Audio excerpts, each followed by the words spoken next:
¿Qué tal, amigas, amigos? Bienvenidas y bienvenidos sean todos ustedes y todas ustedes a su programa de confianza, su programa consentido, el podcast de los cuentos. Yo, como ya sabrán, o quizá no, si son nuevos por acá, yo soy Gibran Delfín, estoy transmitiendo aquí en vivo, bueno, no tan en vivo, este programa es grabado, en vivo y a todo calor desde Villahermosa, Tabasco, la Esmeralda del sureste mexicano.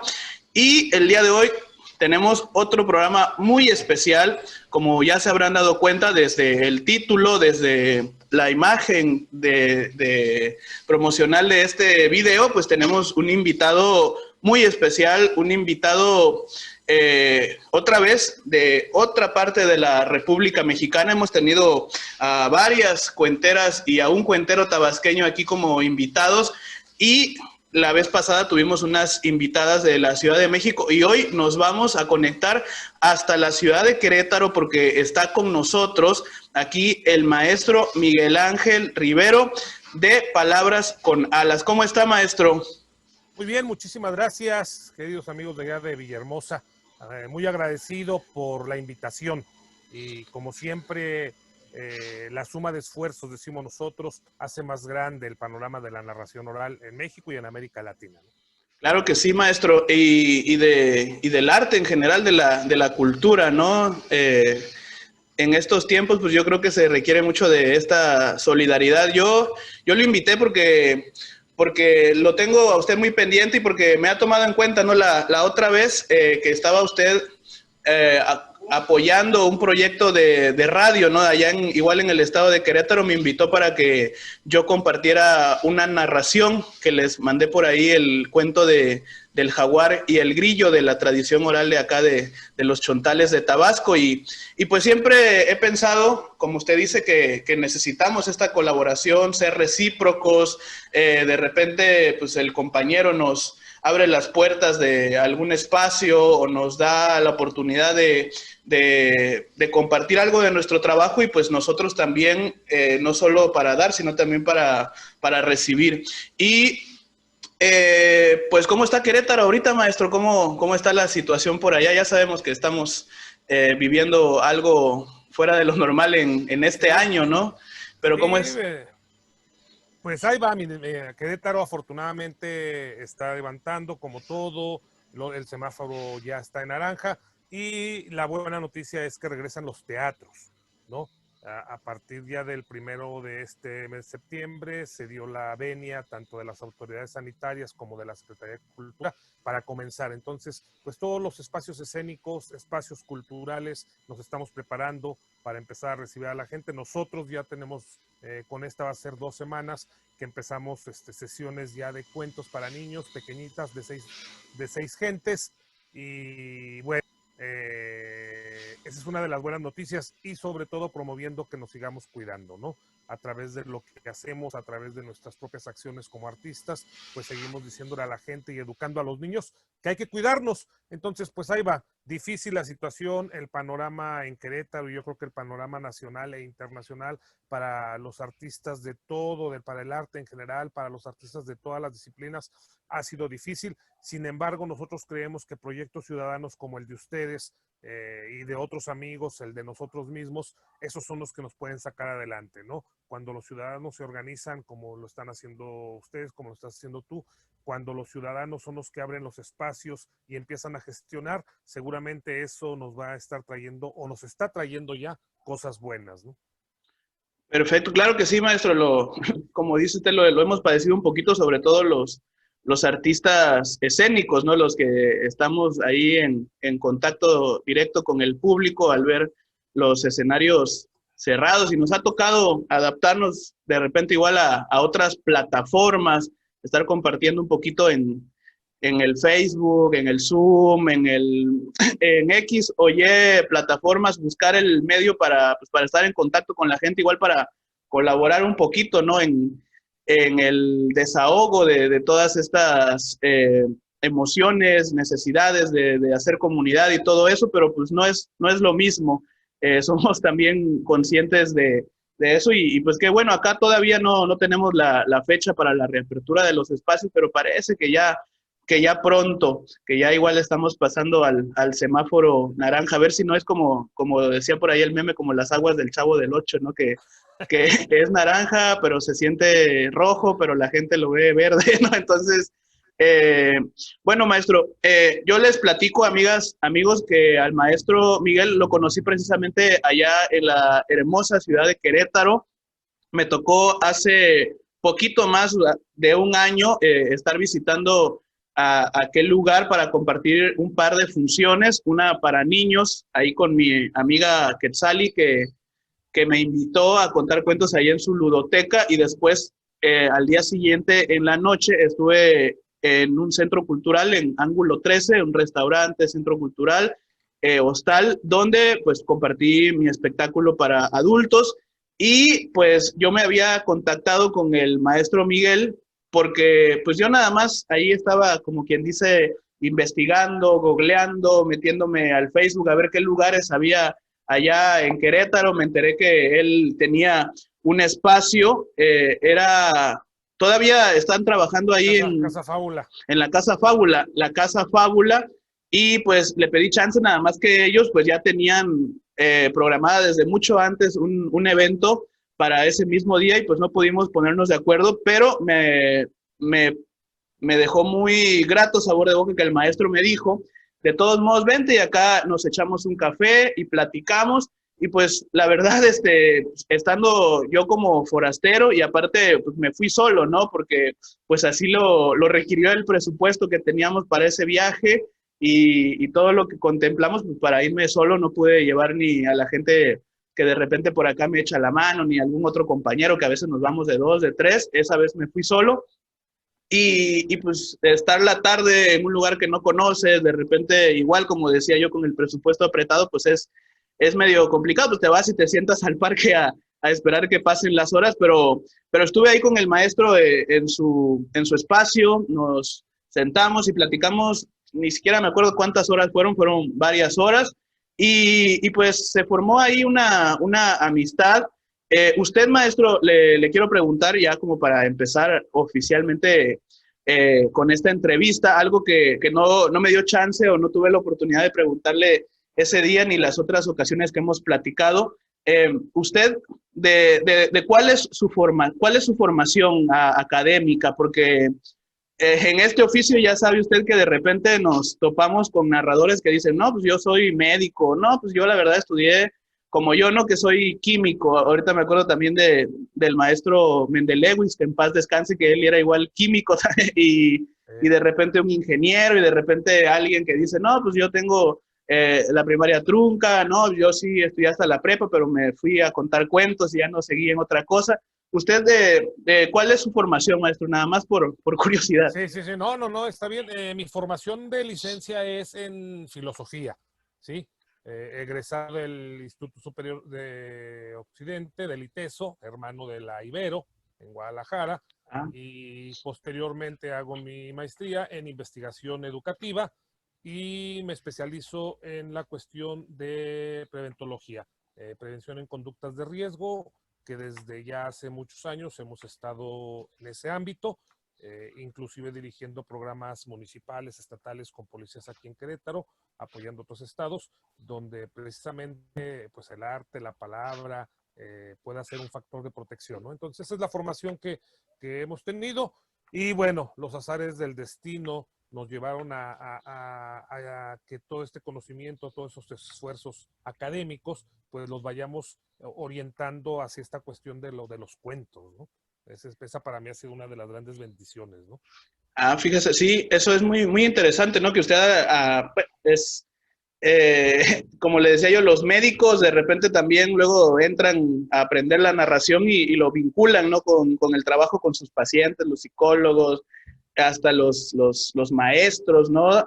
Y eso le iba a decir, que he visto por ahí en algunas publicaciones que sí lo vincula a usted este trabajo, y la formación que usted tiene, ¿no? El trabajar con grupos de riesgo, como decía, con los servidores públicos encargados de la seguridad, y todo eso. ¿Usted es oriundo de Querétaro o...? No, yo soy originario del estado de Hidalgo, Ah, de Actopan. tierra de Dios y María Santísima, mi querido Gibran. Actopan, que por cierto, el día de antier fue ahí la fiesta patronal y bueno, pues ya sabrás que nos llegan las melancolías por no poder asistir, ¿no? Ah, claro. Y bueno, de ahí me voy a estudiar a Guadalajara. Yo tengo una formación al interior de un seminario. Toda mi formación fue al interior de un seminario entre jesuitas y misioneros del Verbo Divino. Y cuando yo decido dejar la orden, llego a Querétaro porque en ese momento estaba mi familia aquí. Querétaro entonces era una ciudad pequeñita, no estaba terminando esta diáspora después de 85, ¿no? Se estaba empezando a empezar a recibir la ciudad a toda esta gente. Y aquí ponemos nuestro primer centro cultural que se llamaba La Caverna de Platón, con todas esas ansias propias de la recién terminada la carrera. Y bueno, pues aquí nos quedamos, ¿no? En Querétaro y yo le tengo mucha estima a esos recuerdos de esa primera librería y centro cultural, que es también a lo que me he dedicado, a la parte editorial, porque precisamente en ese lugar se da el encuentro con la narración oral, que yo hasta antes de eso no tenía ni idea que existía una manera profesional de contar cuentos e historias, ¿no?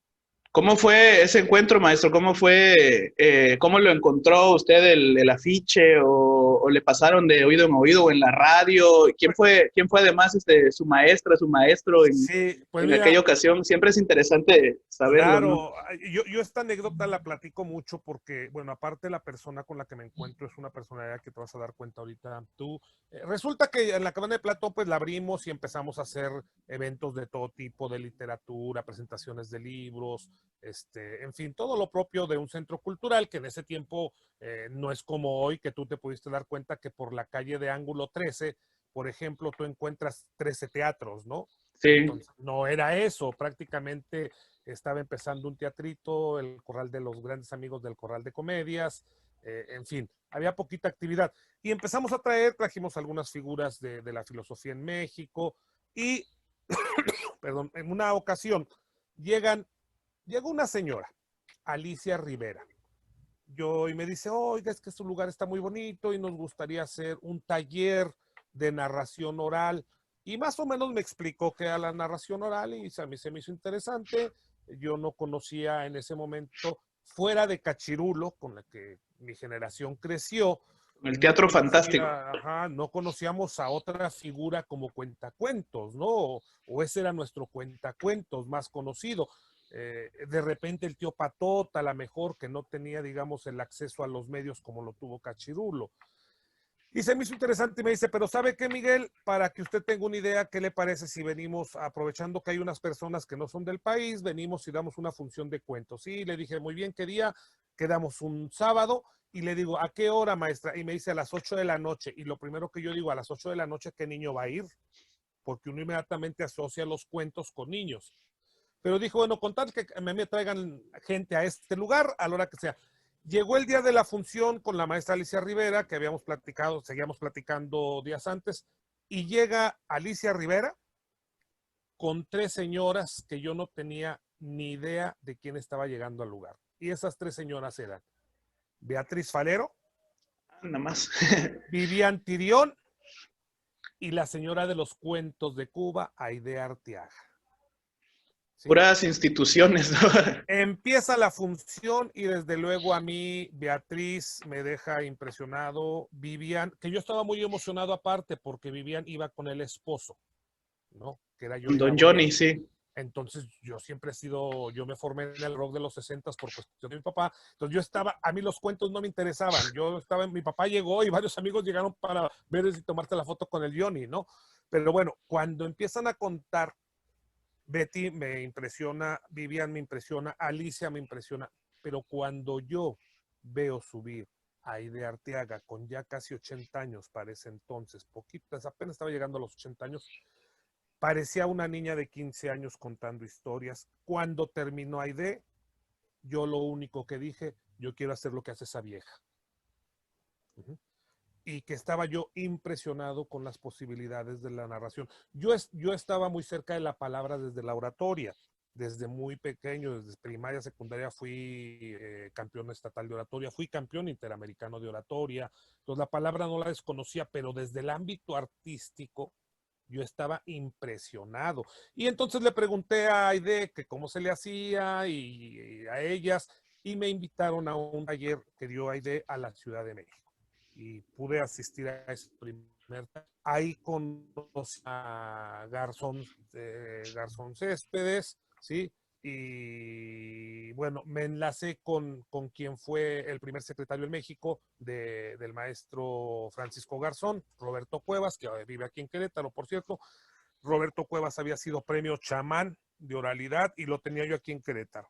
Entonces me enlacé con Roberto Cuevas, después de esa grata experiencia con estas 4 mujeres, y pues prácticamente fueron mis primeros maestros. Alicia Rivera, que vive aquí en Querétaro, muy cercana a Garzón, muy cercana a Aide, la maestra Aide Arteaga, que ahorita te voy a contar otra anécdota de ella, y Roberto Cuevas. Fueron, digamos, mi acercamiento a la narración, desde luego desde la línea de Garzón Céspedes, la cual sigo yo hasta la fecha, y después de ahí conocí a uno de los primeros alumnos de Francisco Garzón Céspedes, alumno directo, que fue o que es ni más ni menos que mi querido maestro, amigo y hermano Jorge Skinfield, el bicho malo. Para mí una de las instituciones de la narración oral también aquí en México, de Pachuca. Y bueno, con Jorge Skinfield hemos aprendido mucho, prácticamente él es el que nos ha seguido apoyando en todos los sentidos. Y así es como me voy en la narración. Y después, bueno, pues vamos tomando ahí talleres, vamos tomando pláticas, porque yo creo que yo siempre digo, seguramente tú lo sabes porque tú tienes talleres de narración, mi querido Delfín. En el aula, por decirlo de alguna manera, se aprende la parte técnica, pero en la plática con tus alumnos se aprende a veces mucho más, ¿no? Porque les estás enseñando y les estás aprendiendo cosas de la vida, ¿no? Y entonces así fue como ya me metí más de... En el 2011 viajo por primera vez a Cuba, con Teatro de la Palabra, ¿sí? Y a partir de ahí con el movimiento de la narración, con Benjamín Briceño, con Rosa Marta, con los Guachichila de San Luis Potosí, y vamos tomando algunos talleres, algunas formaciones hasta la fecha. Hasta la fecha seguimos haciéndolo porque yo creo que hay un movimiento muy importante nuevo de jóvenes como tú, que nos siguen enseñando, ¿no? Así fue mi acercamiento a la narración. La narración es una enfermedad, y tú lo sabes, mi querido Gilberto. La narración es una enfermedad que cuando te pega ya no hay cura, ya te quedas ahí, ¿no? Entonces, ahí conocí la narración. Mi tesis de maestría la hice sobre la narración como herramienta pedagógica para la prevención de conductas de riesgo, ¿no? Ok, esto de su primer contacto con la narración, con esta función con la maestra Vivian, con Aide Cuevas, con la maestra Betty Falero, estamos hablando de qué año más o menos. Eso fue hace más o menos 24 años. Llevo 23 años contando, pero yo tuve, antes de contar por primera vez, tuve un proceso de un año. Quise estar un año preparándome. Siempre lo he dicho y lo digo con mucho orgullo, ¿no? Me tocó conocer a los monstruos de ese tiempo de la narración oral. Entonces, verlos, a Moisés, por ejemplo, otro de ellos, ¿no? Al propio Armando Trejo. Empecé a buscar quiénes eran los que hacían eso de manera profesional. Entonces a mí me dio mucho miedo y dije, no, mejor me espero.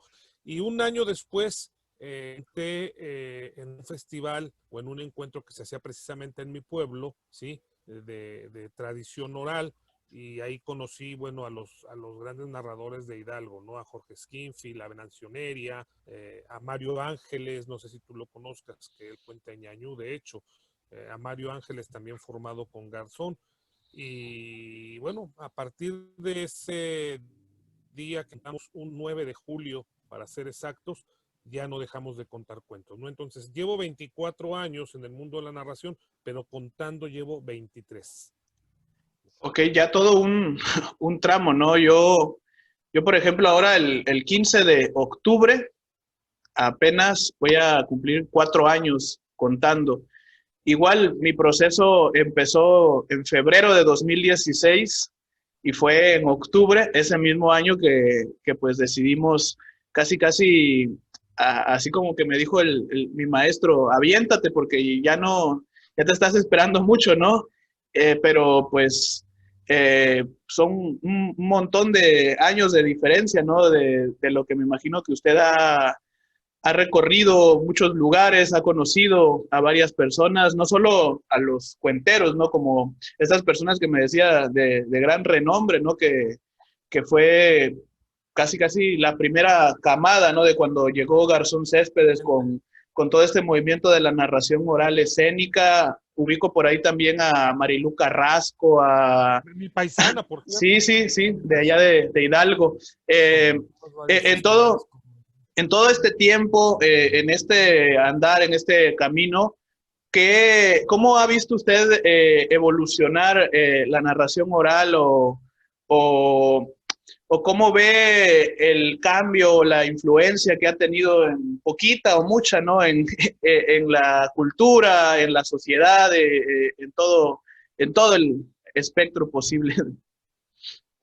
Claro, mira, la narración oral en sí misma, yo creo que no podemos hablar solamente de una evolución, sino tenemos que hablar también de un despegue.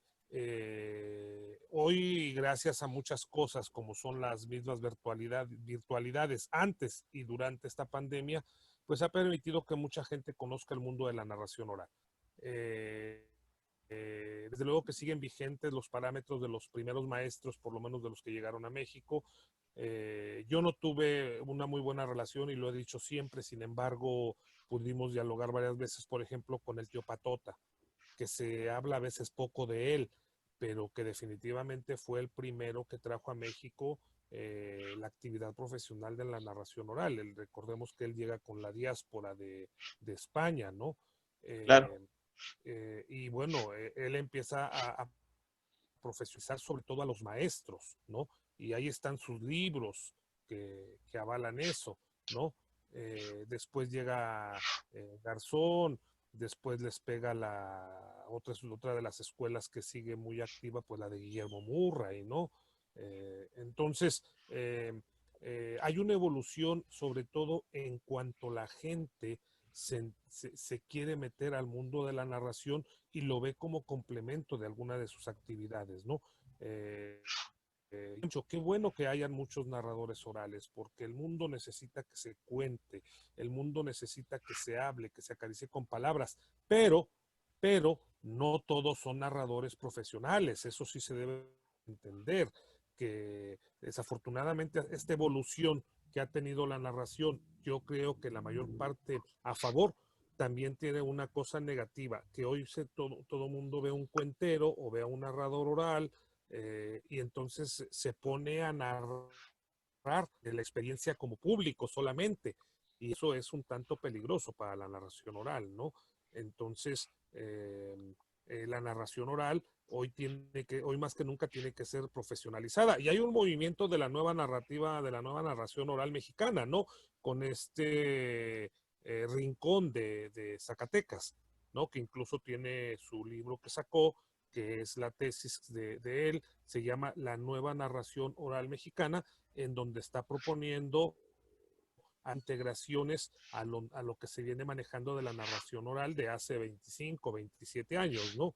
Entonces, esta evolución que los jóvenes como tú están haciendo, esta integración que hacen de su tiempo, de su actualidad al mundo de la narración, yo creo que la está enriqueciendo. Por ahí un grupo de narradores de la Ciudad de México, Arturo Campos, Jorge Salvaje, bueno, Salvaje su apellido, su apodo, hicieron un encuentro que se pretendía seguir haciéndolos para ver cómo andaba la narración oral. Y en ese primer encuentro se habló de la vigencia de Garzón Céspedes en la narración oral.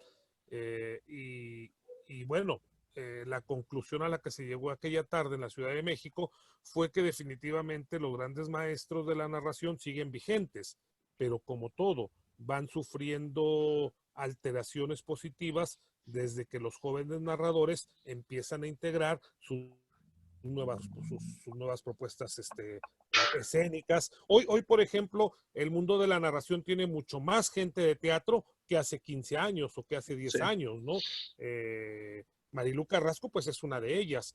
Pero yo creo que la esencia de la narración oral es precisamente que, a pesar de que gente que viene del teatro, el espectador sepa diferenciar entre que no es una puesta de escena teatral, es un acto de narrar oralmente, ¿no?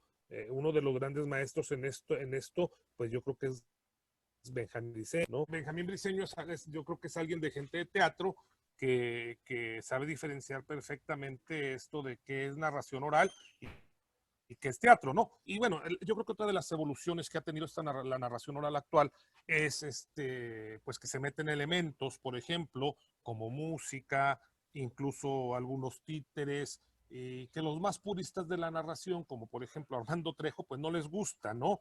O son más ortodoxos en ese sentido. No es que sea bueno ni malo, sino son como más de los parámetros del mismo Garzón, y incluso hasta en el vestuario. Pero yo creo que de lo que están haciendo los jóvenes, la propuesta de la narración oral contemporánea, de integrar algunos elementos como la música,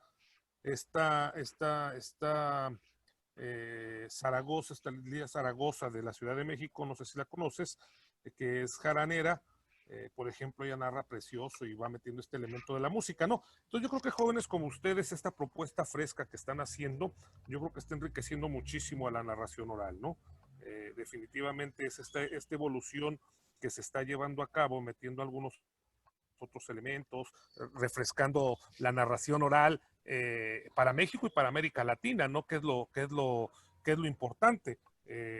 Ustedes están complementando algunas cosas que los que fuimos formados en escuelas más antiguas, por ejemplo yo que me formé desde Cuba, podríamos decirle, pues estamos viendo esta evolución muy positiva con ¿cómo podemos llamarle? Elementos frescos como el tuyo, y no es porque me estés haciendo la entrevista, ¿no? Esta manera que tú tienes de narrar muy fresca, nada cuadrada, haciéndolo de una de las cosas que yo soy gran defensor, contar con el público y no para el público, ¿no? Que es una de las cosas que nos enseñó Garzón. Tú lo haces perfectamente, y jóvenes como tú, yo creo que están teniendo esta dialéctica con los públicos de una manera más fresca que muchos que nos formamos o que nos tocó formarnos en años atrás, ¿no? Sí, sí, sí. Y además, hablando de esto de defender, yo lo veo a usted muy involucrado, pues sí, con defender lo que representa la narración oral. Me decía alguna vez un maestro, ahorita no me acuerdo quién, si le pido una disculpa, después me voy a acordar y ya le vamos a dar el crédito por estas palabras, que, por ejemplo, cuando la gente va a ver una mala película o una película que no le gusta, pues no sale diciendo, no, pues el cine es malo, nunca vuelvo a ver películas. No, simplemente tienen esa conciencia de decir, no, pues fue una mala película, después regresaré y quizá haya una buena en cartelera. Y lo mismo con el teatro, se puede decir que son expresiones que ya están muy cimentadas, ¿no? Muy involucradas con la sociedad. Y sin embargo, en el caso de los narradores, la gente cuando va a su primera función y tiene el contacto con algo que no es estético, que no está preparado, que no hay compromiso con el arte de la palabra, pues sí tendemos a alejar a los públicos, ¿no? De los públicos no solo de nuestro trabajo, sino del trabajo de los compañeros, y se crea el prejuicio de decir, no, pues eso de los cuentos está aburridísimo, eso de los cuentos sale uno insultado, no sé, pues hay gente que es medio confianzuda, ¿no? De repente con el público, por eso lo digo. Y a usted lo veo, además de que tiene esta flexibilidad de aceptar, ¿no? Que de repente pues sí puede haber experimentación, que sí puede haber el involucrar otras cuestiones, otros artefactos, otras expresiones artísticas en el cuento o entre cuento y cuento en los espectáculos, pero sí lo he visto, ¿no? Ahí en las redes sociales de repente, pues, pugnando porque se respete lo que realmente representa a la palabra, el acto de contar, el arte de la narración oral. Sí, definitivamente vuelvo a lo mismo que he tratado de decir ahorita en esta entrevista y en muchas otras. La narración oral, como todas las artes, permite esa evolución, pero también merece un respeto. Uno de los grandes peligros que yo estoy viendo ahorita en estos tiempos de virtualidad es de que pues mucha gente, o no mucha, algunas gentes se están presentando como narradores porque hemos muchísima narración, incluso dentro de los grandes narradores con, digamos, con cartel, están divididas las opiniones, si se debe de hacer narración virtual o si no se debe de hacer, se discute desde, bueno, los pagos, por ejemplo, ¿no? En fin, y este es uno de los peligros, ahora voy a hablar de lo negativo, uno de los peligros que nos está llevando esta virtualidad es precisamente que mucha gente ponga su cámara, trate de hacer chistecitos, ¿sí? Estos chistes, no sé si llamarle narraciones como tal, a un espectáculo de narración, ¿no? Incluso el mismo stand-up comedy, que entra como una parte de la narración, pues también tiene que ser diferenciado. Entonces, sí hay gente que está siendo poco respetuosa con el arte y con el oficio y con la profesión de narrar historias porque se le ha hecho fácil, ¿no? Hay veces que nos emocionamos tanto que la gente dice, yo quiero hacer eso y qué bueno, pero hay que profesionalizarse. Incluso, yo lo he dicho siempre, hay que invertir, ¿sí? En la profesionalización. Yo veo, y si me lo permites decirte, al maestro Guillermo siempre activo, siempre convocando, y qué bueno que esté esa escuela de la narración oral, ¿sí? Qué bueno que el maestro Guillermo Murray esté convocando a esos encuentros, ahora incluso desde la virtualidad, ¿no? ¿Por qué? Porque se está colaborando a que la gente que darle a este mundo de la narración se profesionalice. Otra cosa, aquel que lee, aquel que hace lecturas en voz altas, no puede ser considerado un narrador oral, artístico o escénico, ¿no? Pero bueno, la palabra cuentacuentos hoy está un poco desgastada. La palabra cuentacuentos creo que hoy más que nunca sería muy difícil llegar a una opinión consensuada, pero pues sí, yo creo que hay parámetros más allá de quién nos forme o de la línea que estemos formados, hay parámetros, ¿sí? Y mira, acá hay gente, yo les hace conocer seguramente a Pat Muñoz, a Ken Querétaro, a este grupo de 3 o 4 mujeres, creo que fueron más, pero que sean, a Quetzali, creo que Quetzali misma también, no, si mal no recuerdo, tomó el taller. Mira, tú las ves y ves su evolución como narradora, sí es excelente, y son personas, ¿sí? Son personas que saben diferenciar el grupo de cuentos viajeros, por ahí para la gente que nos va a ir, si tiene chance de checar sus páginas, este grupito de cuentos viajeros sabe diferenciar qué es un y qué es un narrador oral, ¿sí? Entonces, esta evolución de la narración oral nos tiene que llevar a eso, a que los públicos, como tú lo dices, se salgan contentos, quieran volver a contratar un cuentacuentos, quieran volver a ir a un espectáculo de narración oral. Y ese es un trabajo que todos los narradores nos tendríamos que unir para que la visión del público sepa definir qué es un espectáculo de narración oral, ¿no? Perfecto. Sí, sí, es muy, muy importante y nos lo decía ahorita que usted lo menciona en el seminario de oralidad. Yo no tuve la oportunidad de llevar el taller que imparte el maestro Argueta allá en México, el maestro Germán, pero sí me inscribí a un seminario de oralidad. Era un poquito diferente, era más unidireccional la comunicación, menos práctico, pero me llevé muchas enseñanzas de todo lo que te puede compartir el maestro Germán. Germán, claro. Y nos hacía mucho énfasis en eso, ¿no? De que si yo te veo contando el mismo cuento dentro de 10 años, el mismo que me cuentas ahora, no hay problema. El problema es si me lo cuentas igual. Porque quiere decir que no ha habido un proceso de evolución, que no ha habido preparación, y nos decía así con su modo particular de hablar y de moverse de Germán, nos decía, yo ese, y no lo dijo, pero yo leyendo entre líneas, ¿no? Yo, Germán Argueta, ¿no? Que tengo libros de narración oral, he recorrido el mundo, he, he compartido mi trabajo en varios países, del tú a tú con otras grandes referencias del arte.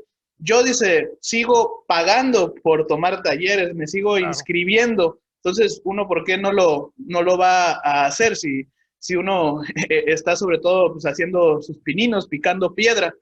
Y de repente, pues sí me ha tocado banda que llega, un cuento, ¿no? Este cuento del jaguar y el grillo, lo trabajamos mucho en el taller acá en Villahermosa. Les damos esa opción, nosotros les damos este texto porque de repente el empezar a buscar, el hacerte de tu repertorio cuesta trabajo al principio y como ya Claro. necesitamos arrancar el taller, pues te doy yo este texto o puedes buscar tu otro y mucha gente pues se queda con él, se lo aprende y lo cuenta muy bien, pero luego el problema es que nos encontramos un año, 2 años después y el puma, bueno, en este caso el jaguar y el grillo, pues no han cambiado, ¿no?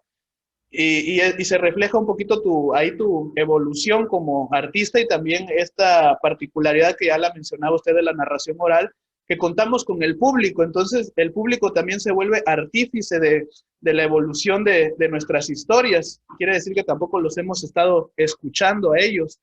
Eh, es muy interesante platicar con usted de estos temas, maestro. Yo le quería preguntar también, hablando ya en un contexto actual, ¿no? Ahorita platicábamos sobre toda esta evolución a lo largo de estos años de la narración oral, de la escena, por llamarlo de alguna manera. Eh, Hablando ya en un contexto más actual, vamos a hablar, por decir, 2020, ¿no? ¿Cómo ve usted el panorama de nuestro arte aquí a nivel nacional o a nivel regional, en la parte donde usted se desenvuelve? ¿Cómo lo ve?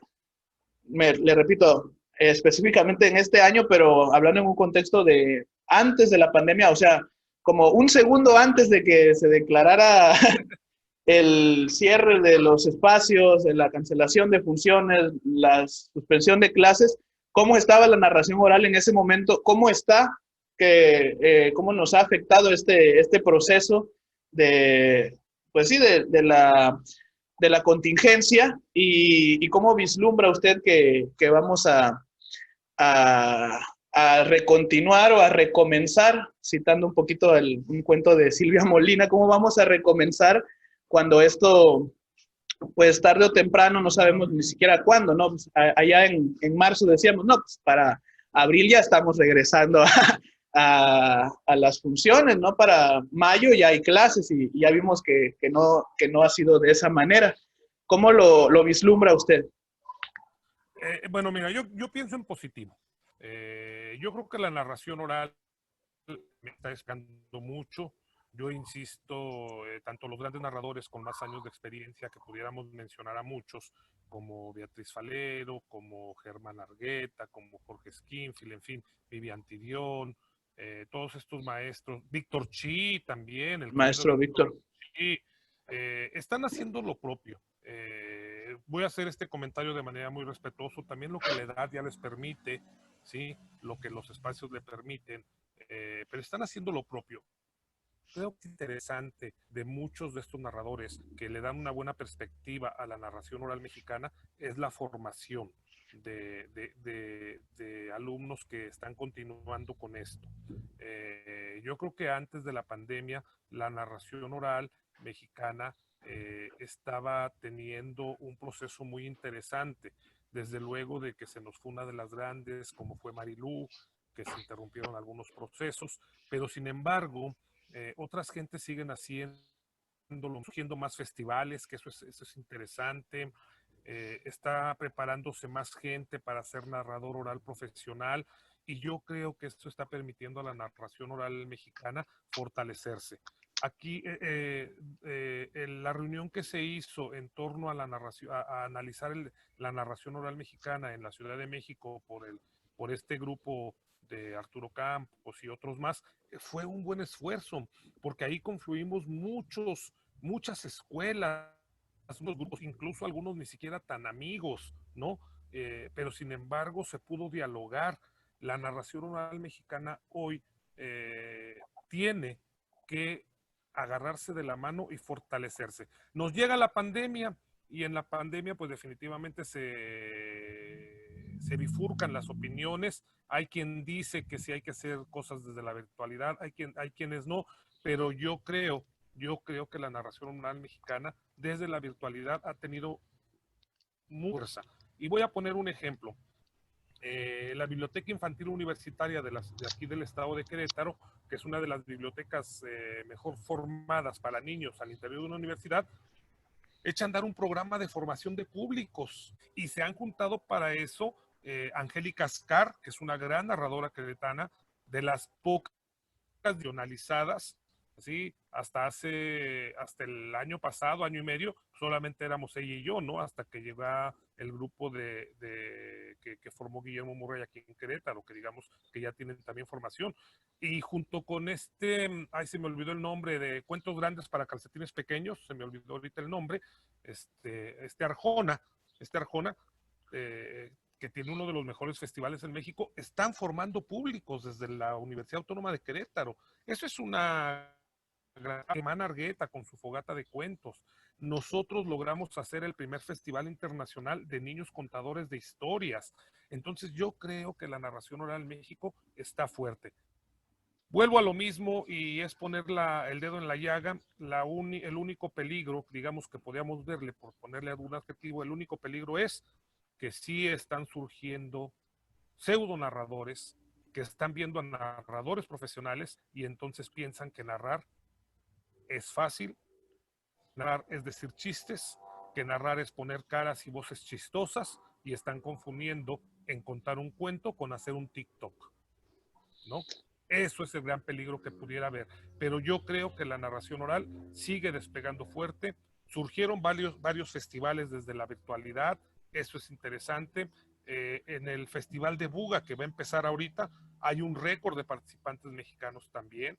Eso es bueno, digo, aprovechar lo que te permite la virtualidad, ¿verdad? No es lo mismo conectarte que como webinar. Entonces, eso es bueno, de que muchos quisieron participar con el maestro Germán Jaramillo, ¿no? Entonces, yo creo que hay muchos jóvenes narrando, jóvenes como tú, como otros más, que se están tomando esto muy en serio, que están haciendo de la narración oral su profesión, su vida, que están dando el 100% en la actividad artística, y yo pienso que eso es lo que va a sacar adelante a la narración oral en México. Ok, sí, estoy más que de acuerdo con lo que dice. Si me permite, yo les puedo comentar, ¿no? En un aspecto más que tiene que ver con mi cosmovisión, ¿no? Con la región donde vivo, con el panorama que nos está ocurriendo acá. Les puedo comentar cómo vislumbro antes, durante, después de la pandemia. Yo creo que antes estábamos logrando cosas muy, muy interesantes por este rumbo, sobre todo con el proyecto que tenemos de la Casa de los Cuentos, que se suscitaba hasta el mes de marzo, una vez al mes ahí en la Casa Alebrijes, en el mero corazón de Villahermosa, en el centro histórico. No es porque nosotros hayamos sido los primeros narradores, no es porque nosotros hayamos descubierto acá la narración oral en Tabasco. Hay grandes narradores, por ejemplo, mi gran amiga y compañera de camino, Matilde Pacheco, tiene 25 años ejerciendo el arte y ella comenzó de manera empírica, o sea, narrando allá en sus pueblos, en los ranchos, andando a caballo, a pie, llegando inclusive hasta las regiones acá ya, que ya no son ni siquiera de este país, llegaba a las comunidades rurales de Guatemala a contar cuentos.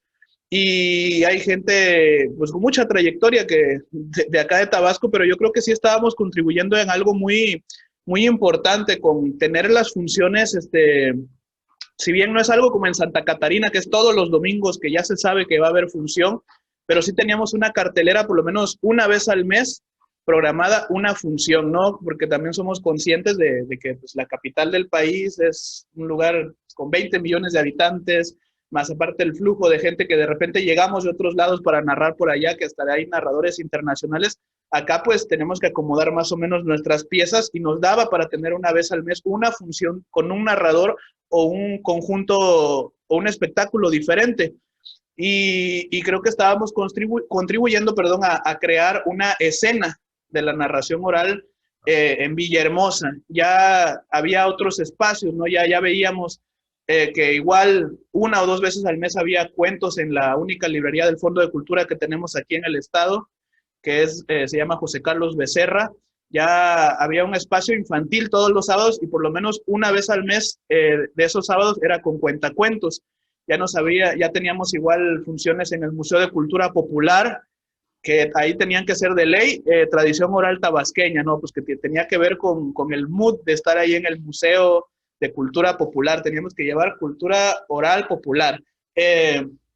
Teníamos igual los espacios ya abiertos en las cantinas, por ejemplo, estas funciones nocturnas que teníamos en el Foco Rojo, una cantina con casi 80 años, es la más antigua de Villahermosa, y que se ha mantenido ahí en el mismo lugar durante tantos años, y es un espacio también para la cultura, ¿no? Donde la gente llega a tomarse una cerveza y a ver algo distinto a otros centros nocturnos.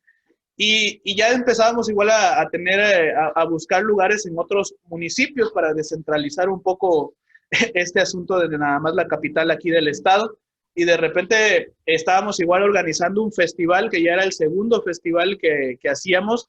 Lo hacemos algo más local también por cuestiones de presupuesto, por cuestiones de ser independientes y también para impulsar un poquito el trabajo del artista de acá, con narradores de todo Tabasco y un par de invitados de repente teníamos pensado tener de fuera del estado.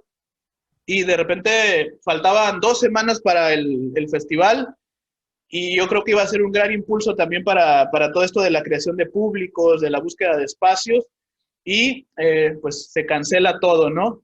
Se cancela todo, ya teníamos acá los millares ay, se me cae el micrófono, teníamos los millares de flyers que íbamos a repartir en otros eventos, en las escuelas, en las calles, y pues ahí quedó todo ya como pues, prácticamente de basura. Esperemos que se pueda reciclar o a ver qué se hace.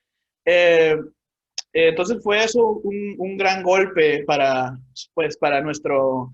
Pues nos cortó un poquito la inercia que llevábamos de estar trabajando. Luego pasan más cosas, ¿no? Y se nos cae un poquito la autoestima. Me llamó precisamente Murray, que pues había que buscar la manera pues, pues precisamente también, aparte de compartir lo poco que sabemos y nuestras técnicas y todo eso con algún taller, pues también la manera de tener un ingreso, ¿no? Entonces, ¿por qué no hacer un taller en línea? Y el primer taller que hicimos comenzó a finales de abril y estábamos, no hombre, súper verdes. O sea, esa es otra cuestión de antes de la pandemia, que nuestro taller no empezaba, nuestro taller ya estaba consolidado, estructurado, ya tenía sus filtros de saber la gente que ok, vas a usar esto como una herramienta, vas a aplicarlo en tu trabajo. Hay gente que nada más va porque no tiene nada que hacer los sábados, también se vale, pero que ser conscientes de ello y pues platicarlo, ¿no? Y ver de qué manera se involucran o no se involucran, a lo mejor se vuelven un público fijo de la narración oral. Y ya todo eso estaba, ¿no? De saber la gente que iba a seguir su profesionalización, y ahora tenemos que adaptarnos a estas plataformas virtuales, buscar la manera de que el material llegue lo más cercano posible a lo presencial, y nos tocó pues unos baches enormes de ver que ni siquiera los que nos podemos llamar jóvenes, que estamos ahí en el equipo, estábamos preparados para esto de la virtualidad.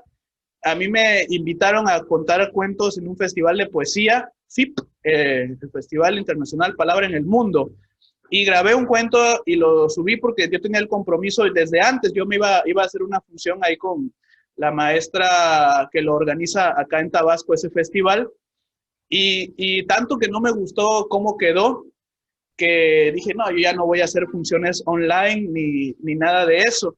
No me sentí bien, la cámara como que no tenía yo mucho a dónde ver, no me ubicaba el video, luego no me gustó la calidad y desde ahí pues dejé un poquito de lado eso. Ha sido pues también he tratado de ver la parte buena, ¿no? El momento de agarrar los libros, de ponernos a leer, de ponernos a ver, a tomar talleres online también nosotros, los narradores, de perfeccionar, de ensayar nuevas historias, de planear, porque pues habrá que retomar esto y habrá que en algunas cuestiones retomarlas y otras volver a comenzar cuando todo esto acabe y habrá que adaptarnos. De repente veo en otros países como en España, ¿no? Donde ya hay funciones de cuentos y hay 20 personas en un espacio que es idóneo como para 100 gentes, ¿no? Y está uno por acá y otro por allá y otro por allá y tenemos que buscar la manera de que se sienta pues otra vez la vibra de estar en un espacio parados haciendo narración con la energía que también tienen esos espacios, que fluya en nosotros. Y yo creo que será todo un reto, ¿no? Cuando lo retomemos y habrá que volver a convocar a la gente que ya llegaba, que ya era de fijo ahí con nosotros y habrá que volver a empezar, ¿no? Valga la expresión y a seguir creando públicos y a no rendirse, ¿no? Porque pues tenemos como dice usted, yo le decía a mis alumnas del último taller, que es como una adicción, ¿no? Y ciertamente, no solo el cuentero, el que se sube a un escenario, siente todo este flujo de sustancias químicas que tienen que ver también con el nerviosismo, con todo este asunto, con las adrenalinas, etcétera, y pues te vuelves adicto a sentir eso y además a las emociones, la empatía que hay con el público. Pues será entonces, ¿no? Cuando volvamos a las andadas o a las contadas, en este caso, ¿no? Cuando pues se verá si aprovechamos, ¿no? Este encierro, ¿cómo llamarlo? Este distanciamiento social pues para nuestro crecimiento como artistas, pues para planear, de repente había cosas que tú decías, no, pues ya la voy a hacer, ¿no? Ya voy a meterme a ese taller, ya voy a leer ese libro, ya voy a ir a ese curso, ya voy a buscar presentarme en tal ciudad, ya habrá chance, pero ahora con esta interrupción de la rutina, del ritmo que llevábamos, pues creo que también hemos aprendido a valorar el trabajo más, de valorar el no postergar tanto las cosas, ¿no? Porque de repente llegan eventos así que te las postergan a la fuerza y creo que es una oportunidad como para el artista, ¿no? También para la introspección, para buscarse y pues ya se verá quién la aprovechó y cómo la hemos aprovechado. Sí, definitivamente se truncaron varios proyectos por gestión. La cosa se puso muy difícil para los artistas en general. Hay que trabajar desde aquí, ¿sí? El público no puede ser abandonado.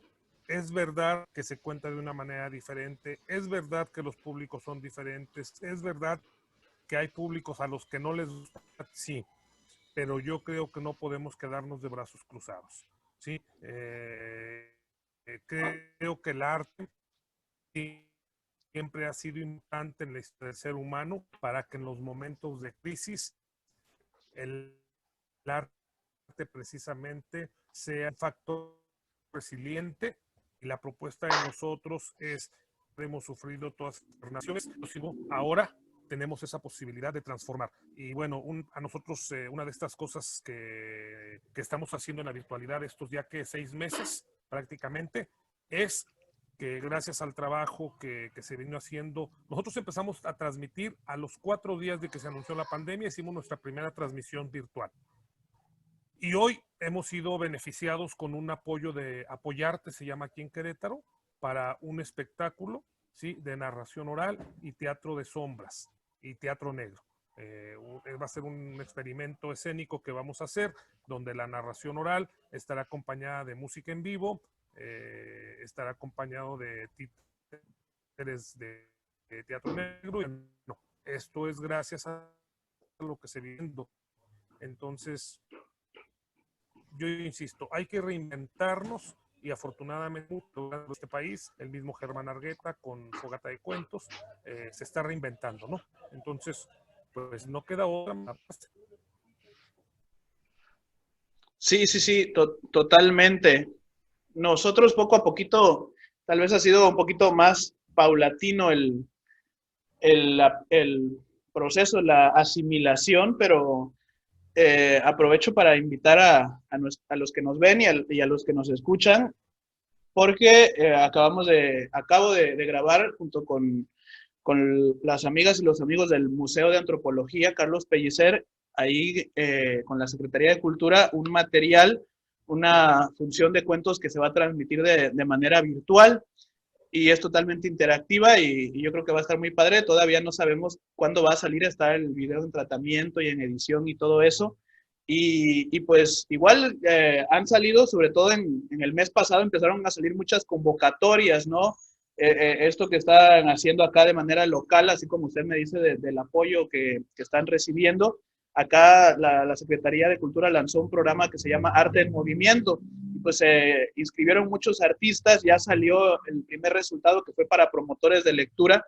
Nosotros no entramos ahí porque quisimos guardar nuestro proyecto para centros culturales independientes, para intentar también levantar un poquito el asunto de nuestra casa, de la Casa Lebrijes, que usted sabe que siendo un centro cultural independiente, pagando renta en el centro de la ciudad y sin funciones y sin la ganancia también de la gastronomía, porque ahí también es un espacio para el arte culinario, ¿no? Donde la gente llega a comer, pues nos tendrá que tocar adaptarnos quizá a marchas un poquito más forzadas que antes, como le decía yo, ya no postergando tanto los proyectos, sino echándolos a andar como se pueda y de manera seria, ¿no? Y llevarnos de todo esto un aprendizaje. Sobre todo eso nos dejan, yo siento, a veces las malas experiencias nos dejan un aprendizaje, ¿no? Chiquito, más grande a veces, pero siempre aprender de lo bueno y de lo malo. Y hablando de esto, de las buenas y las malas experiencias, maestro, yo quisiera que pasáramos a nuestra tan gustada sección, tan comentada por nuestros escuchas, nuestra sección de lo agrio y lo dulce, nuestra sección donde platicamos sobre las experiencias, sobre el andar en la contada, lo que nos ha dejado el camino, las personas, los lugares que visitamos. Yo, pues, les he contado varias aquí a nuestros escuchas y nuestros invitados, invitadas, también han compartido cosas muy interesantes, divertidas, a veces conmovedoras, a veces que uno no sabe ni qué, ni qué responder con lo que a veces nos comparten acá. Y me gustaría escuchar, maestro, aquellas experiencias que nos dejan un buen sabor de boca, que nos dejan una alegría, que nos conmueven de repente, pero para bien, ¿no? A veces hasta lloramos, pero sonreímos al mismo tiempo. Y esas otras que pues, nos sacan piedritas en la vesícula, que nos hacen apretar los dientes o a veces pues, nos dejan en la calle de la amargura, que por cierto en Querétaro sí vi que sí tienen una calle de la amargura, literal, esa vez que fui, la amargura, decía, no, pues ahora sí estoy en la calle de la amargura. No me acordaba, fíjese. Ok, maestro, le doy la palabra y si yo también me acuerdo de alguna experiencia que pueda ir ad hoc a lo que usted nos dice, pues yo también aquí la compartimos. Muchas gracias. Bueno, mira, dentro de las experiencias buenas, hay muchas. Definitivamente yo podría decir que el andar de los cuentos ha estado lleno más de cosas bonitas, pero yo me quedaría con la experiencia que te voy a contar. En mi primer festival internacional en La Habana, Cuba, pues yo llegué emocionado, sobre todo no por el festival, yo todavía entonces estaba yo como director de prevención del delito del municipio de San Juan del Río, fuimos con los policías cuentacuentos que formamos allá, pero mi emoción más grande, aparte de llegar a Cuba, un país que yo estoy formado en la izquierda, Entonces, imagínate, por primera vez visitar Cuba, para mí era interesante. Pero en realidad mi objetivo era uno, poder ir a saludar a Aide Arteaga. Después de muchísimos años de no verla, al calor del festival me dijeron, bueno, vamos a ir, vamos a ir. Pues resulta que llegamos al primer día del festival en la Biblioteca Central de La Habana Vieja y me doy dos sorpresas grandes. La primera me entero después, y qué bueno que me enteré después, que a mí me presenta una titiritera cantando esta canción de la película Toy Story, Yo soy tu amigo fiel, con un títere divino. Y me sacó a bailar, jugamos ahí con los niños afuera de la biblioteca, y al término de la función me entero que Ana Nora Calaza es la figura número uno de la televisión cubana infantil. ¿Sí? Entonces, cuando a Órale. mí me dicen quién era Ana Nora Calaza, yo casi me desmayo, y lo he dicho siempre, qué bueno que me lo dijeron Después. después de que me presenté, porque si me lo hubieran dicho antes que me iba a presentar, yo tiemblo, porque digo, yo ya traía las tablas de muchos años narrando, pero era mi primer festival internacional, ¿sí? Y en ese mismo termina Ana Nora de presentarme, cuento, y me dice Osvaldo Manuel, ahora tú presentas a la siguiente narradora. Volteo y estaba sentada Aide Arteaga. Y entonces Órale. yo le doy el paso al escenario a Aide Arteaga. Y lo último bonito que pasa en ese festival es que ahí conozco a mi hermano del alma de los cuentos, a Pablo de Colombia, un amigo entrañable que viene una o dos veces a México y que nos acompañó mucho con su experiencia desde Colombia, desde su experiencia de paz.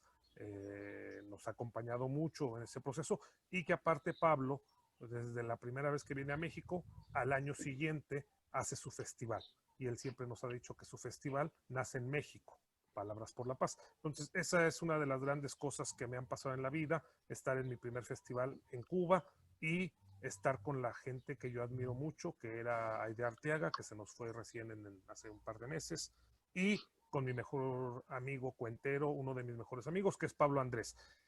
Y la mala, bueno, pues la mala resulta después de 6 años, 7 años de proyecto con los policías de San Juan del Río, como suele pasar con las municipalidades y los cambios de gobierno, nos cortan el proyecto, un proyecto exitoso, un proyecto que recorrió América Latina, policías contando cuentos, 19 salas de lectura, 3 bibliotecas, 2 paralibros, escritores de gran nivel visitando San Juan del Río, un festival de 5 años auspiciado por la Secretaría de Seguridad Pública. De repente nos cortan el proyecto y yo caigo en una fuerte depresión, que incluso durante 1 año y medio no aparezco más en una escena, ¿no? Desencantado de esto, sin estar preparado. Por eso es de que yo te digo que ahora la pandemia me gusta verle lo bueno, porque entonces yo no estaba preparado. Mal hecho porque, bueno, mi experiencia en administración pública, pues ya también es de muchos años, dirigiendo sobre todo la cuestión de prevención del delito y los departamentos de prevención contra las adicciones, pero en esta ocasión era tanta la emoción del proyecto que teníamos con la policía que yo nunca me preparé para que nos cortaran el proyecto. Cuando cortan el proyecto en el municipio de San Juan del Río, pues definitivamente yo no sé qué hacer, se nos cae todo, incluso hasta en el sentido económico y laboral, y me retiro de los escenarios 1 año y medio, ¿sí? Y después de 1 año y medio llega Pablo Andrés de Colombia y nos sentamos en un café en el centro de Querétaro, y a partir de esa plática Pablo se va, y 2 días después de que Pablo abandona México y de que nos habíamos tomado el café, surge el proyecto Palabras con Alas, ¿no? Entonces, para mí ha sido una experiencia muy, muy fuerte. Yo abandoné todo, no le volví a contestar a ningún narrador. Una de mis queridas amigas, Laura Di Hipólito, incluso no tuvimos un enojo, pero ella se enoja mucho porque yo dejo un proyecto con ella sin decirle absolutamente. Ella tenía toda la razón. Afortunadamente recién nos acabamos de reconciliar y contó hace poquito para Palabras con Alas, pero fue muy fuerte. Yo le agradezco a muchos cuenteros, a Jorge Skinfield, a Domingo Villamil, a Víctor Chi, que me tendieron la mano en momentos muy difíciles porque me buscaron y año y medio nadie más supo de mí como cuentero, ¿no? Entonces fue muy, muy difícil, la pasamos muy mal, tanto en la parte anímica como en la parte económica. Sin embargo, yo por eso amo los cuentos, yo por eso quiero los cuentos, porque los cuentos son los que me vuelven a dar otra posibilidad, los cuentos es lo que le da esperanza a mis hijas y a mí, y los cuentos son lo que nos hacen reflexionar. Tienes altos y bajos, y sin embargo siempre hay que afrontarlos de la mejor manera. Y eso nos hace amar cada vez más este oficio de narración, ¿no? Claro que sí, maestro. Y yo creo que pues, así es la vida en general y el oficio, cualquier oficio, cuando lo amas, cuando lo haces, no solamente pues, por diversión o por lo económico, sino porque sientes algo, ¿no? Sientes, pues, ¿cómo decirle? Pues el amor, ¿no? Al arte y al oficio, de repente también te toca que el amor se ponga a prueba, ¿no? Y, y sí nos pasa seguido, a veces hay bachecitos y a veces hay pues, pozos así más grandes donde uno tiene que salir y continuar. A mí me pasó, no tanto con la pandemia, me pasó en 2017, apenas tenía yo un año de narrador, ¿no? Y estaba empezando a andar por acá y por allá, la gente pues ya me iban medio conociendo acá en mi pueblo y seguía viviendo allá en la Ciudad de México y precisamente estando allá me tocó y en una función, a media función de cuentos, pues el temblor, ¿no? La sacudida de la tierra y pues en ese momento se canceló todo, se cancelaron las clases, las funciones, estábamos en contingencia y, y apenas empezaba yo a medio cobrar por mi trabajo, que de repente nos toca al inicio, Claro. pues, buscar aprender estrategias, aprender cuánto debes cobrar, aprender dónde debes trabajar y con quién no y con quién sí. Y, y pues no teníamos más que la solvencia para vivir al día. Y había que pagar renta porque no vivía yo en mi pueblo, no estaba yo allá rentando con varios amigos y había que comer sobre todo, ¿no? Y fue difícil, ¿no? Yo consideré agarrar mi maletita, regresarme. Yo antes estaba, como le decía, yo tengo formación como químico farmacobiólogo. Tenía yo un trabajo acá que lo dejé por irme a estudiar allá, que yo quería estudiar primero literatura. Sí, acabé estudiando literatura, pero literatura oral, ¿no? No tanto la parte escrita. Y dije, no, pues me dijo mi jefa, la que era mi jefa, que la quiero muchísimo, la química Alicia, aquí dice, puedes venir a trabajar, yo te tengo confianza, tú eres mi químico, tú eres el que yo sé que me puedo ir de laboratorio y te puedo dejar a cargo y cuando quieras. Y yo dije, no, le voy a tomar la palabra, ya aquí ya bailó, ya no hay por dónde buscar. Si esto va a seguir pasando, no sé qué decisión tenga que tomar yo y finalmente pues decidí aguantar, busqué la manera de seguir en movimiento, sí hubo de repente que endeudarse un poquito en aquel tiempo, pero también sirve ese aprendizaje, ¿no? Yo creo que por lo menos en los primeros meses no la padecí en la pandemia en ese aspecto porque ya estaba yo un poquito prevenido de que cualquiera de esas cosas pueden pasar y después pues ya hubo que, que buscar la manera de seguir teniendo el ingreso. Y es algo a lo que nos arriesgamos pues no solo los artistas, no todo el que decide trabajar por su cuenta, ser independiente, que te da mucha libertad, mucha satisfacción, pero también de repente te da estos bajones y esto de tener que apretar a veces el cinturón, a veces los dientes o el coraje porque se te cancelan como usted estos proyectos. Y también ese otro lado que usted comentaba me ocurrió cuando ya ve el proyecto que tiene el maestro Germán con esto de la Casa del Cuento y la Leyenda, que por varios meses en el año 2017 lo estuvo desarrollando en una pulquería, se llamaba la Burra Blanca, creo que después la cerraron, un bonito lugar. Y pues se me ocurrió decirle, pues, ¿se acuerda de mí? Yo estuve en su diplomado, ¿no? Ahí de oralidad, estaría bueno un día pasar aquí a contar con ustedes. Y me dijo el maestro Germán, sí, cómo no, ven el siguiente miércoles. Y yo me quedé así, ¿no? ¿Y ahora qué hago? ¿No?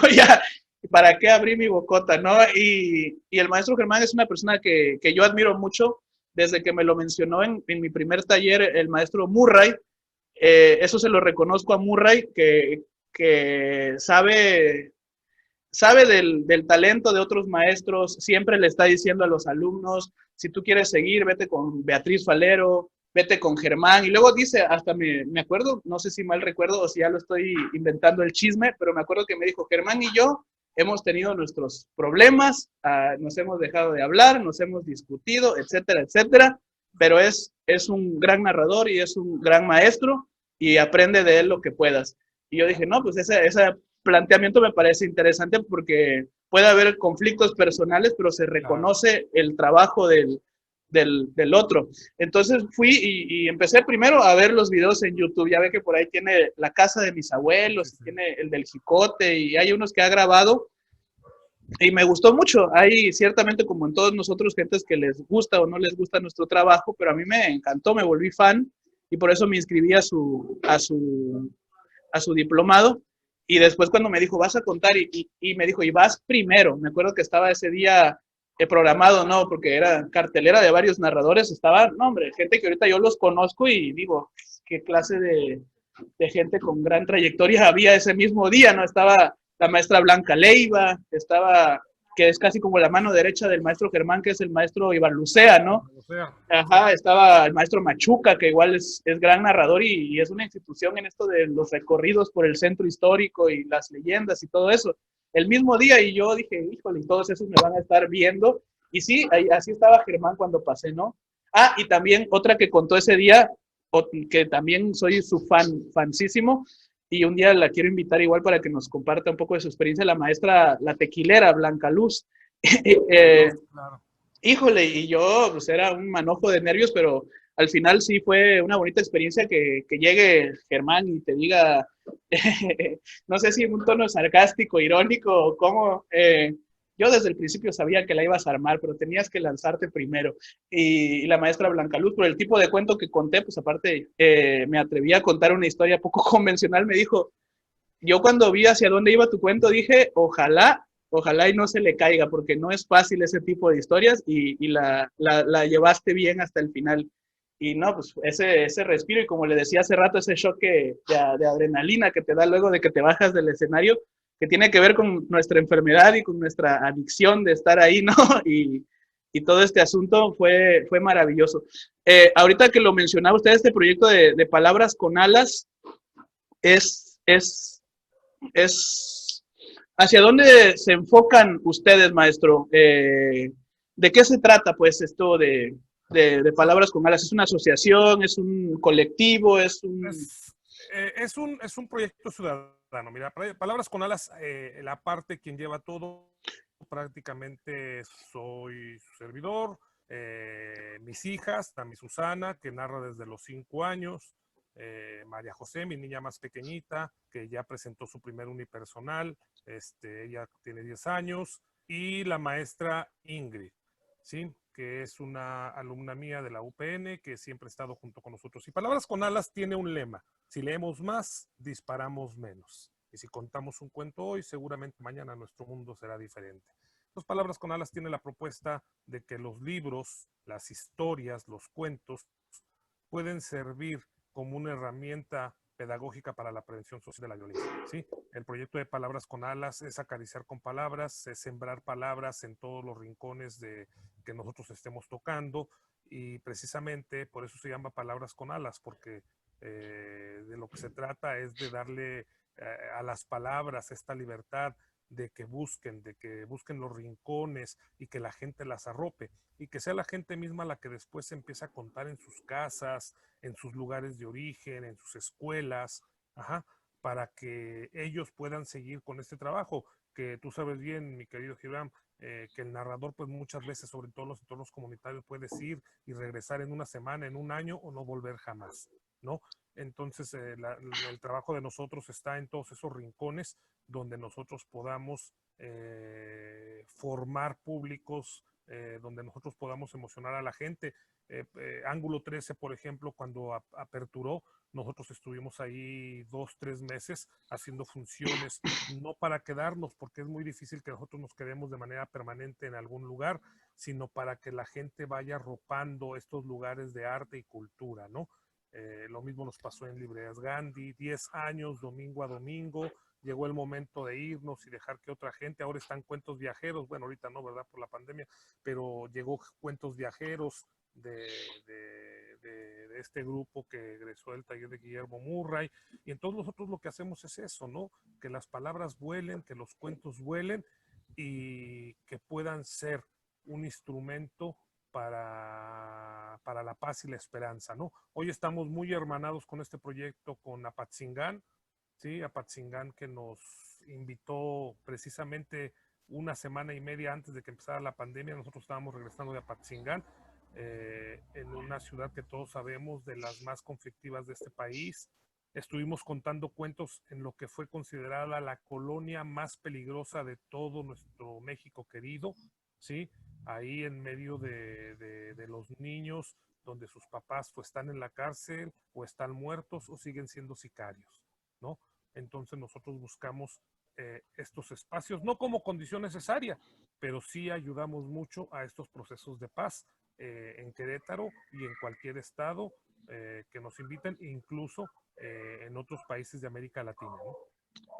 Ok, qué interesante, ¿no? Y se da mucho esto a veces de lo poético, ¿no? Cuando buscamos los narradores, los nombres de nuestras agrupaciones y nuestras asociaciones, nuestros colectivos, las palabras que vuelan, ¿no? Y tú dejas ahí las palabras y van a seguir volando si esos cuentos se siguen compartiendo, ¿no? Y siguen viajando.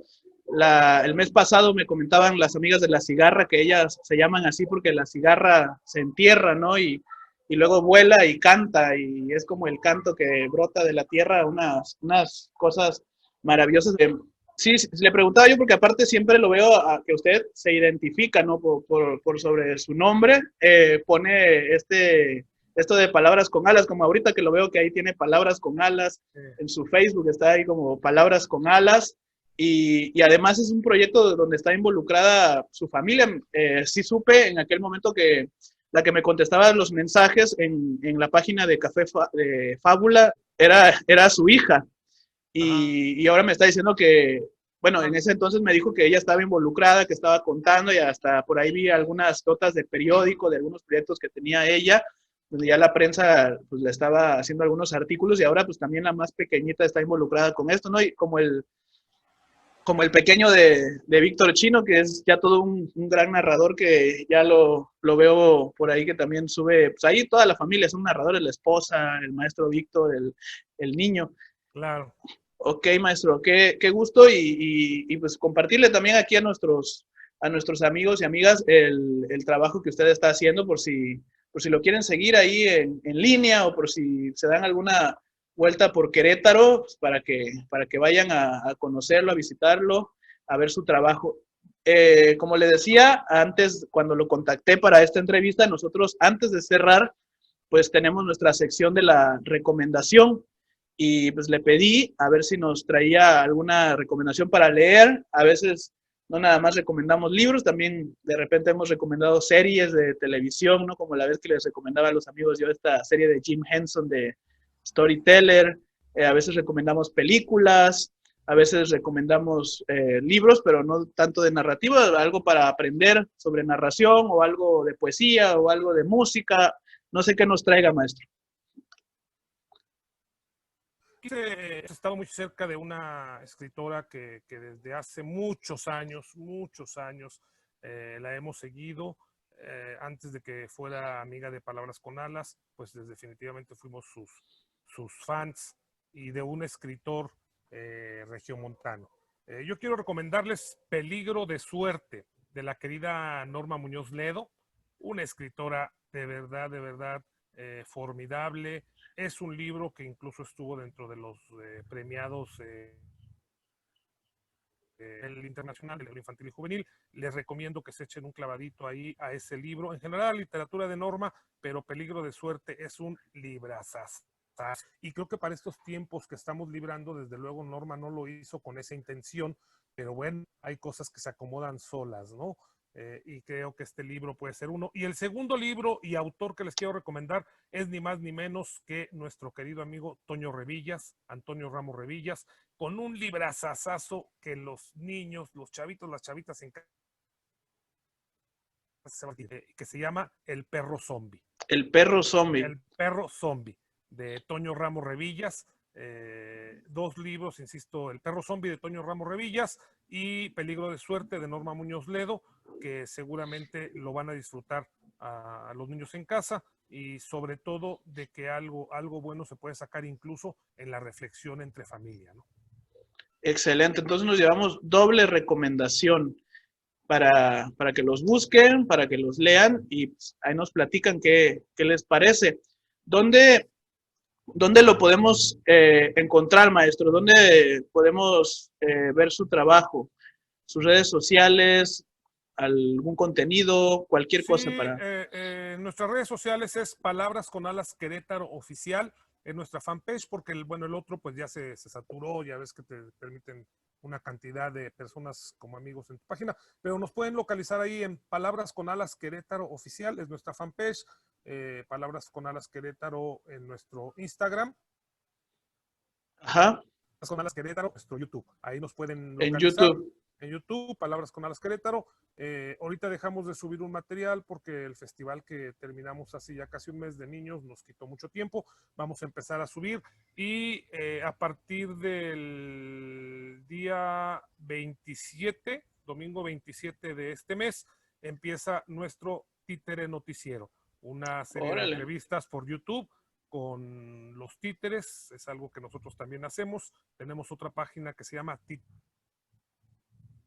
Cuenteando, reflexiones sobre títeres y lectura, Títere Cuenteando, y vamos a empezar a entrevistar. Seguramente por ahí te invitaremos también, mi querido Gibran, para que algunos de los títeres te pueda hacer una entrevista. Entonces, encantadísimo. Todos los domingos va a haber una entrevista y vamos a entrevistar a científicos, vamos a entrevistar a chefs, escritores, contadores de historias, cuenteros comunitarios, que ese es otro tema muy, muy, muy grande, y tú lo sabes porque tú eres de una región donde el cuentero comunitario sigue siendo importante, él cuenta desde el corazón, que no tiene, digamos, esta formación académica que tenemos los otros tipos de contadores, y que sin embargo son los grandes maestros de muchos de nosotros también, ¿no?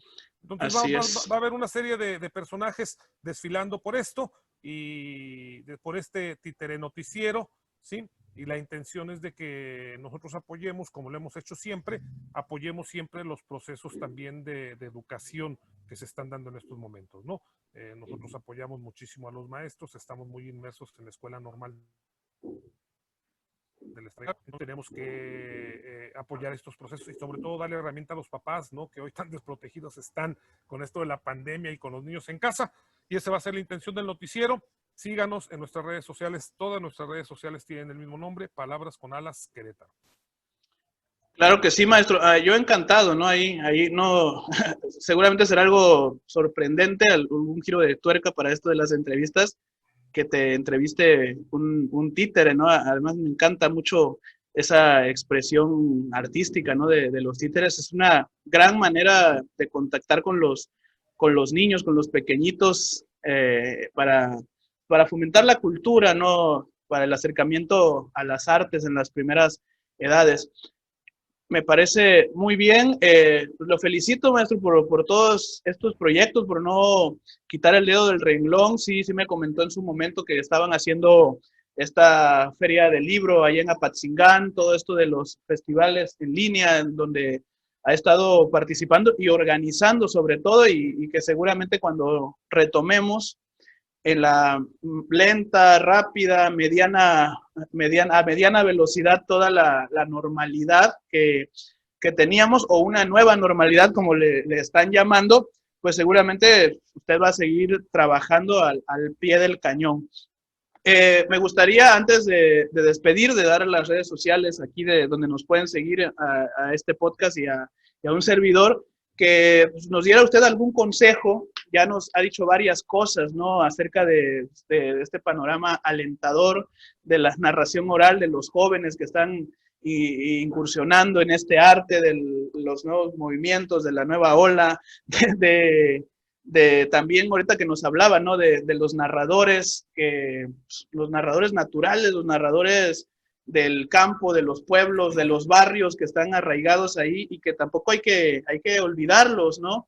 Recientemente, en el mes de marzo, falleció mi abuelo Pedro, mi papá viejo, que él fue mi primer maestro. Yo les comentaba hace rato que yo tengo 4 años como profesional, pero yo narrador soy desde niño, nada más que yo no sabía que esto era un oficio formal, que había libros y que había cursos y carreras y todo esto. Entonces, es algo digno de mencionar, ¿no? Que ahí también está algo que los jóvenes, los que estamos empezando, debemos buscar, debemos visitar, afortunadamente, pues ya hay muchos antropólogos, sociólogos, los mismos cuenteros se han acercado a esas personas y han recopilado un poquito de su sabiduría.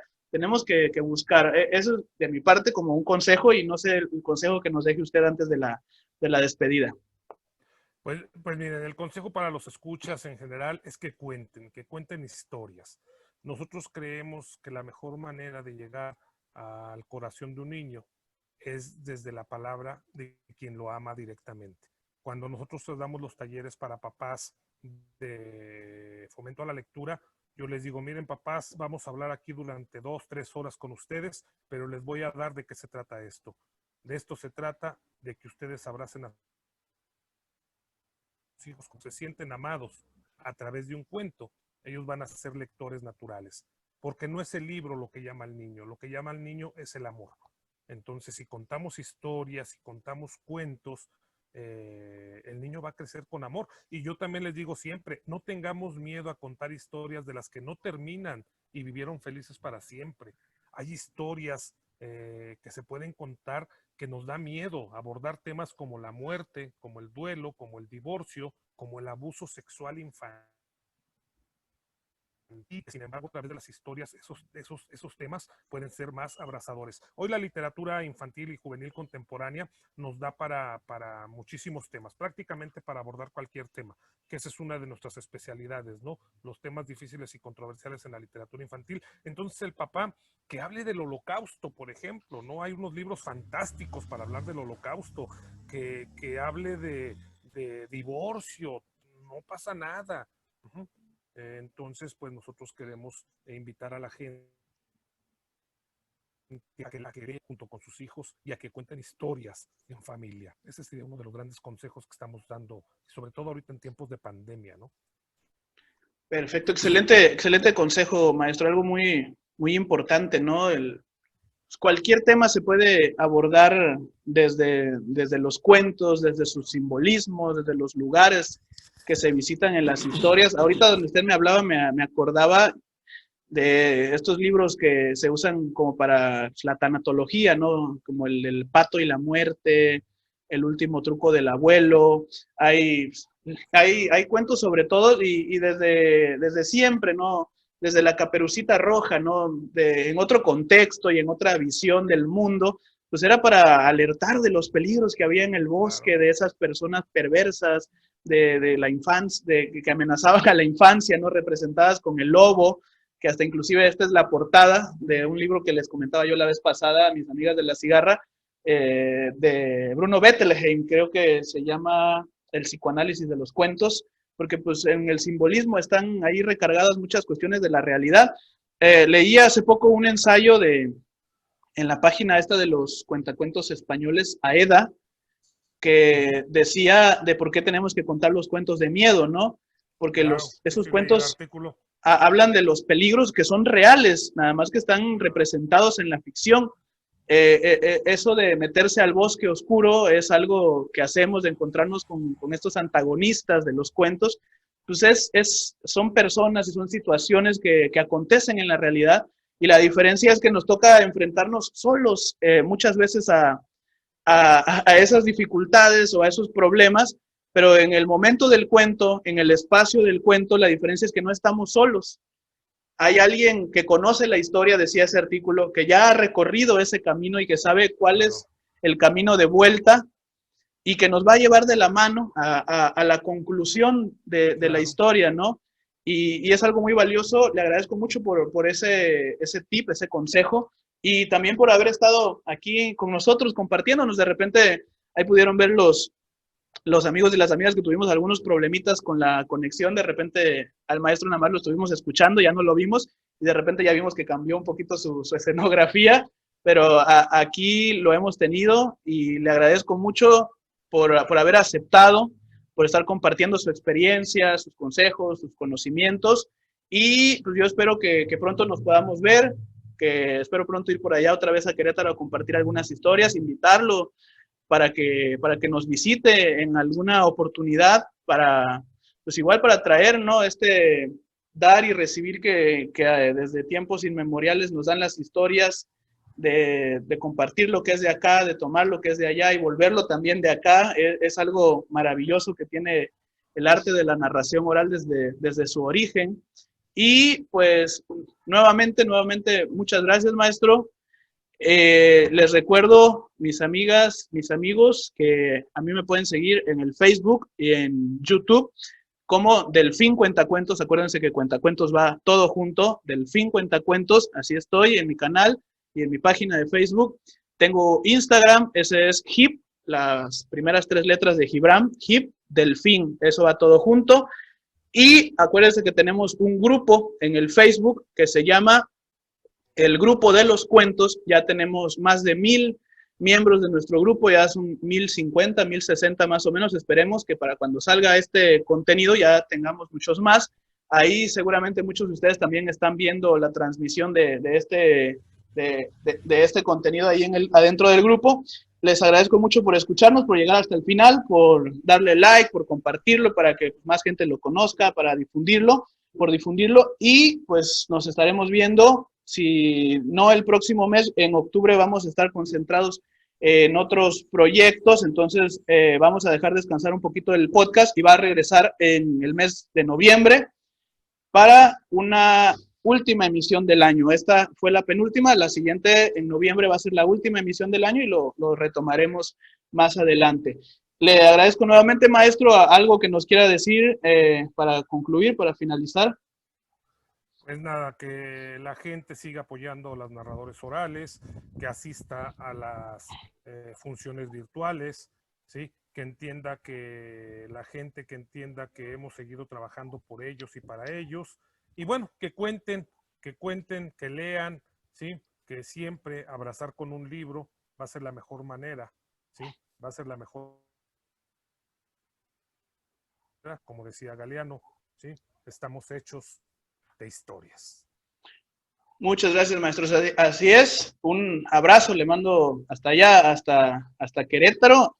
Sobre todo, me dio gusto tenerlo en estas fechas, ¿no? Donde platicamos un poquito del panorama mexicano de la narración oral.